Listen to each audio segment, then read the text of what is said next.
Everyone. So last lecture में हमने जो डिटेल पाथवे है रेस्पिरेशन का, उसमें फेरिंग्स क्या रहता है, लैरिंग्स क्या रहता है, नोज क्या रहता है, नेजल कैविटी क्या रहती है या साइनसेस क्या रहते हैं, इसके बारे में पूरी जानकारी ली है। अभी के लेक्चर में हम जो डिसीजेस है रेस्पिरेटरी सिस्टम से रिलेटेड, जैसे कि ब्रोंकाइटिस रहेगा, अस्थमा रहेगा, ट्यूबरकुलोसिस रहेगा या निमोनिया जैसे जो डिसीजेस है उसके बारे में जानकारी लेंगे। अल्सो जो फंक्शन ऑफ रेस्पिरेटरी सिस्टम है वो भी सीखेंगे। So next is the tidal volume. Means क्या है टाइडल वॉल्यूम? क्या रहता है कि आपके जो लंग्स है उसमें इन और आउट एक टाइम में कितना एयर लिया है उसको हम टाइडल। तो अभी आपको समझ में आया है टाइडल वैल्यू मीन्स क्या, आपने कितनी एयर जो है एक टाइम में अंदर ली है उसको हम टाइडल वैल्यूम बोलते हैं। जनरली 500 to 400 इतना जो है वो एवरेज रेट रहता है टाइडल वैल्यूम का।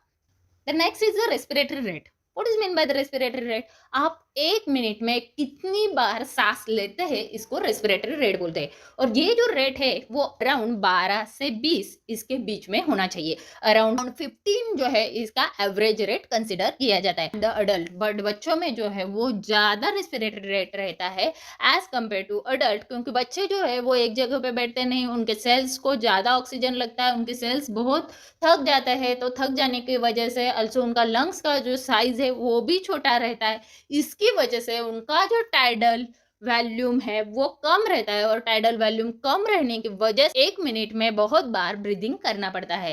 सो इसको जो है इसकी वजह से उनका जो रेस्पिरेटरी रेट है वो हायर रहता है देन द अडल्ट। ये जो बच्चे हैं इनका 2 साल के बाद जो उनका 44 ब्रीथ्स रहता था पर मिनट वो रिड्यूस होके 26 टाइम्स ब्रीथ हो जाता है।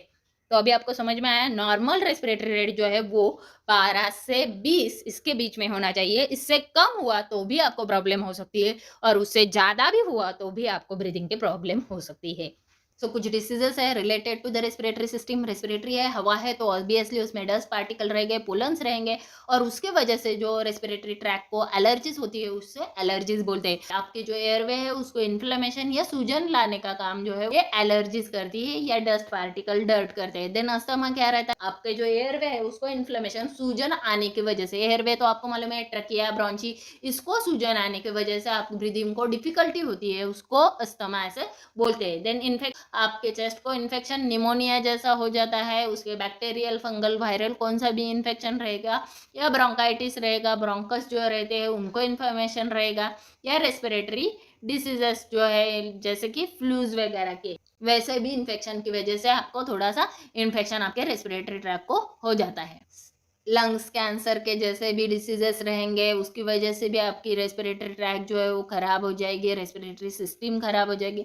देन एजिंग जिसको बोलते हैं करके आप लंग्स की जो कैपेसिटी है जिसको कॉन्ट्रैक्शन और रिलैक्सेशन होता है या ब्रीदिंग ब्रीद आउट जो है वो बहुत धीरे से हो जाता है, उसको एजिंग बोलते हैं। बहुत लंग्स में सिगारेट स्मोकिंग वगैरह करने की वजह से जो लंग्स है वो धीरे धीरे खराब हो जाते हैं, और खराब जो लंग्स है वो वर्किंग प्रॉपर नहीं करते। इसकी वजह से आपकी रेस्पिरेटरी सिस्टम जो है वो डैमेज होती है और आपको डिफिकल्टी इन ब्रीदिंग हो जाता है। देन नेक्स्ट सिस्टिक फाइब्रोसिस जैसा एक डिसीज रहता है, आपकी जीन्स की वजह से आपको वो जो डिसीज है वो कैरिड आउट होता है। आपके लंग्स को इन्फेक्शन जो है होने की वजह से आप प्रॉपर सांस नहीं ले सकते, ये भी इसमें एक डिसऑर्डर रहती है। The next is the pleural effusion. क्या रहता है प्लूरल इफ्यूजन? जो लंग्स है उसको एक प्रकार की कवरिंग रहती है, उनको प्लूरा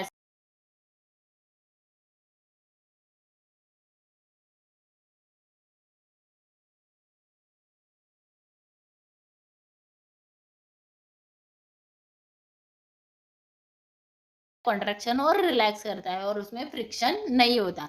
लेकिन कभी कभी ये जो लंग्स का जो पानी है और ये जो फ्लूइड है वो बढ़ जाता है, इसको प्लूरल इफ्यूजन बोलते हैं, और इसकी वजह से पानी बढ़ जाने की वजह से आपके लंग्स की जो साइज है वो बहुत कम हो जाती है। सो अभी हमने देखा कि रेस्पिरेटरी ट्रैक्ट के कौन से डिसीज रहते हैं। इसमें एक जो है उसको हम लंग कैंसर बोलते हैं। लंग कैंसर मीन्स क्या, आपकी जो लंग्स है उसमें कुछ तो मास फॉर्मेशन होगा या गांठ जो ऐसे फॉर्मेशन होता है उसको लंग कैंसर।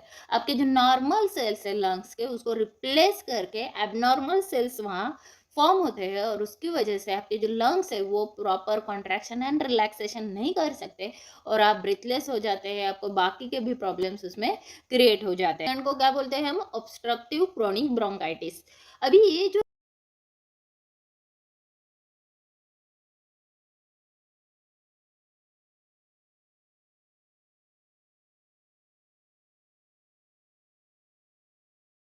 दो बाइफर्गेशन रहते हैं, उसको ब्रोंकस ऐसे बोलते हैं। ब्रोंकस जो है वो अगेन ब्रोंचियोल्स में डिवाइड होते हैं। तो ये जो नली है उसमें जब इन्फ्लेमेशन या ब्लॉकेज या सूजन आ जाती है, स्वेलिंग आ जाती है, और उसकी वजह से ये जो नली है ये नैरो हो जाती है, और नैरो होने की वजह से और उसमें कुछ स्टिकी सब्सटेंस जैसे कि म्यूकस जैसा स्टिकी सब्सटेंस भी उसमें इन्वॉल्व होता है, और ये इससे स्टिकी सब्सटेंस होने की वजह से आपका जो ट्रैक है जिसको हम रेस्पिरेटरी ट्रैक बोलते हैं वो ब्लॉक होने के चांसेस रहते हैं, उसको हम ब्रोंकाइटिस ऐसा बोलते हैं। तो ये जो अपनी अल्वेओलाई सैक रहती है, जो हमने ऑलरेडी देखा है कि अल्वेओलाई सैक क्या करती है, एक्सचेंज ऑफ O2 और CO2 करती है। एंड ये जो अल्वेओलाई सैक है वो आपके रेस्पिरेटरी सिस्टम का ऑक्सीजन का डेस्टिनेशन पॉइंट है, और यहाँ से ही ऑक्सीजन जो है वो आपके ब्लड में मिक्स हो जाता है। लेकिन कभी कभी ये जो अल्वेओलाई सैक है खराब हो जाती है, और खराब होने की वजह से वो उसका फंक्शन जो है वो प्रॉपर कर नहीं सकती, उसको हम एम्फाइजमा ऐसे बोलते हैं। तो नॉर्मल में ऐसा लंग्स आपके अल्वेओलाई सैक जो है वो ऐसे दिखते हैं, तो एबनॉर्मल में जिसमें एम्फाइजमा रहता है उसमें जो अल्वेओलाई सैक है वो ऐसे डिफॉर्म हुए, क्योंकि उनको कुछ शेप ही नहीं ऐसे फॉर्म हो जाता है, और उसकी वजह से वो O2 और CO2 का एक्सचेंज नहीं कर पाते। सो ये डायग्राम में भी आपको दिख रही है नॉर्मल अल्वेओलाई सैक कैसे रहती है और एबनॉर्मल अल्वेओलाई सैक, जिसमें आपके अल्वेओलाई को एम्फाइजमा हुआ है, या आपके अल्वेओलाई के सैक का स्ट्रक्चर अभी अच्छा नहीं है। कौन सी भी चीज़ का स्ट्रक्चर अच्छा नहीं होगा तो वो वर्किंग प्रॉपर नहीं कर सकते। सो इसकी वजह से आप ब्रीथलेस होते हैं, आपको शॉर्टनेस ऑफ ब्रीथ होती है, आपको सांस लेने में दिक्कत होती है, खांसी आती है, ड्राई कफ आता है। ये सब आपके रेस्पिरेटरी डिसीज के सिम्टम्स है। देन आपने तो बहुत बार सुना होगा कि उसको टीबी हुआ है या इसको कॉक्स हुआ है, उसको कॉक्स भी बोलते हैं। आपके लंग्स को हुआ हुआ इन्फेक्शन रहता है। ये जो इन्फेक्शन है वो ट्यूबरकुलोसिस की वजह से होता है। माइकोबैक्टीरियम ट्यूबरकुलोसिस नाम का जो बैक्टीरिया है वो किसी के स्नीजिंग से या किसी के खांसी से आपको ट्रांसफर हो जाता है, और ये ट्रांसफर होने की वजह से वो आपके लंग्स पे अटैक करता है। सिर्फ लंग्स पे भी नहीं, वो ब्रेन पे भी अटैक करता है, और बाकी के आपके स्पाइन पे भी अटैक करता है। सो बाकी के पार्ट्स पे भी वो अटैक करता है। So reason of tuberculosis is mycobacterium tuberculosis. जो बैक्टीरिया है वो आपके लंग्स को इन्फेक्ट करता है। और अस्थमा तो आपको मालूम ही रहेगा, अस्थमा क्या रहता है, आपको सांस लेने में जो दिक्कत होती है उसको हम क्या बोलते हैं, अस्थमा बोलते हैं। और ये जो अस्थमा है वो भी आपकी जो ट्यूब्स है जिनको हम ब्रोंची बोलते हैं, उनमें ऑब्स्ट्रक्शन या वो जो है उसमें स्वेलिंग आने की वजह से और उसमें म्यूकस या स्टिकी सब्सटेंस होने की वजह से हो जाता है। सम ऑफ जेनेटिक रीजन भी है, आपके मदर फादर से आपको ट्रांसफर हो जाता है, या एनिमल से ट्रांसफर हो जाता है, या रेस्पिरेटरी ट्रैक में कोई सा इन्फेक्शन होने की वजह से, या आपको बैड हैबिट्स लाइक स्मोकिंग रहेगा, या आप बहुत ज़्यादा मेडिसिन ले रहे हैं उसकी वजह से, या डर डस्ट पोल्यूशन, इसकी वजह से भी आपको अस्थमा के चांसेस हो सकते हैं। तो अभी आपको समझ में आया कि रेस्पिरेटरी ट्रैक जो है उसमें जो डिसीजेस रहेंगे उसकी वजह से आपको क्या प्रॉब्लम हो सकती है। सबसे पहले को सांस लेने में दिक्कत होती है, देन आपको ड्राई कफ हो जाता है, नाइट में भी आपको कफ हो जाता है, वेजिंग जिसको बोलते हैं जिसमें गले से आवाज आता है वो भी प्रॉब्लम आपको हो सकता है, और आप बहुत जोर जोर से सांस लेने की वजह से आपके चेस्ट में पेन होता है, क्योंकि वहाँ के मसल जो है अभी वीक हो जाते हैं, आप बहुत जोर जोर से सांस लेने की वजह से। ऑल्सो आपके चेस्ट को ऐसा टाइट ऐसा फील होता है due to the respiratory tract disease. और ये जो ट्रैक डिसीज है इसकी वजह से सबसे पहले आपके ऑक्सीजन पे इफेक्ट होता है। बॉडी को ऑक्सीजन कम मिलने की वजह से आपके बॉडी के अदर सेल्स भी डैमेज होना शुरू हो जाते हैं। जैसे आपको ऑक्सीजन की जरूरत है और आपने 2 मिनट भी ऑक्सीजन नहीं लिया तो आपको कैसा लगता है, अनकंफर्टेबल लगता है। वैसे ही आपके सेल्स को ऑक्सीजन की बहुत जरूरत है, और आपके सेल्स को जब ऑक्सीजन नहीं मिलता तब आपके सेल्स जो है वो डैमेज होने शुरू हो जाते हैं। So lastly the function of respiratory.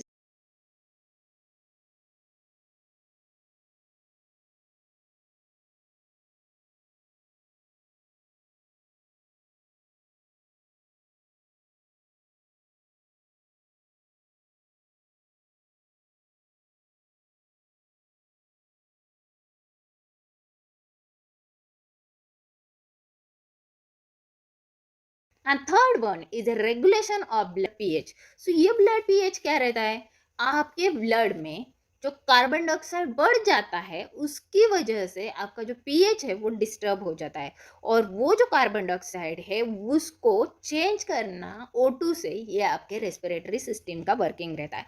Then next is the sound production. आपको जब मैंने आपको ये ट्रैक्स बताया था, रेस्पिरेटरी ट्रैक, उसमें एक लैरिंग्स था। लैरिंग्स को हमने क्या बोला था? साउंड बॉक्स बोला था। सो ये जो साउंड बॉक्स है वो क्या करता है? प्रोडक्शन ऑफ साउंड, आवाज का क्रिएशन करना, ये साउंड बॉक्स का क्या रहता है? फंक्शन रहता है। And last one is the provision for the olfactory sensation. Means क्या क्या रहता है provision for the olfactory sensation? ये जो है ये आपको स्मेल डिटेक्शन करता है, आपकी रेस्पिरेटरी ट्रैक, जिसमें मैंने आपको नोज बताया था। और नोज में मैंने जब बोला था कि ये जो ऑल्फैक्टरी लोब है और ये जो ऑल्फैक्टरी नर्व है, ये क्या करती है? आपको स्मेल डिटेक्शन करने में मदद करती है, और ये जो है वो आपके नोज के अपर साइड में प्रेजेंट रहती है। सो स्मेल जो है वो डिटेक्ट करने का भी फंक्शन जो है वो आपके रेस्पिरेटरी सिस्टम का है। ऑल्सो जो रेस्पिरेटरी सिस्टम है उसमें हेयर्स प्रेजेंट रहते हैं, उसमें म्यूकस, स्टिकी सब्सटेंस प्रेजेंट रहता है, और ये प्रोटेक्ट करते हैं आपके लंग्स को external polluted air, dust, dirt, pollution and the polluted pollutant and a pollen grains, mould, fungus. इससे आपका प्रोटेक्शन करने का काम आपके जो सिलिया रहती है, नाक में जो हेयर्स रहते हैं या आपके रेस्पिरेटरी ट्रैक्ट में जो म्यूकस रहता है, वो ट्रैक करने का काम जो है वो आपकी रेस्पिरेटरी ट्रैक करती है या रेस्पिरेटरी सिस्टम करती है। तो अभी आपको समझ में आया रेस्पिरेटरी सिस्टम क्या है। सो अभी के लेक्चर में हमने जो रेस्पिरेटरी सिस्टम रिलेटेड जो डिसीजेस थे उसके बारे में देखा। लंग कैंसर है, देन ट्यूबरकुलोसिस है जिसको हम टीबी बोलते हैं, इसके वजह से वेट लॉस वगैरह होता है। देन कुछ एम्फाइजमा, ब्रोंकाइटिस, ऐसे जो डिसीजेस है वो हमने देखे हैं। ऑल्सो हमने जो फंक्शन ऑफ रेस्पिरेटरी सिस्टम है ये भी स्टडी किया है। नेक्स्ट लेक्चर में हम जो लिम्फेटिक सिस्टम रहती है, एग्जैक्टली लिम्फेटिक सिस्टम क्या रहती है, लिम्फेटिक सिस्टम क्या वर्क करती है, और लिम्फेटिक सिस्टम नहीं रहती तो आपको क्या प्रॉब्लम्स आ जाते हैं, इसके बारे में सीखेंगे। Thanks for watching.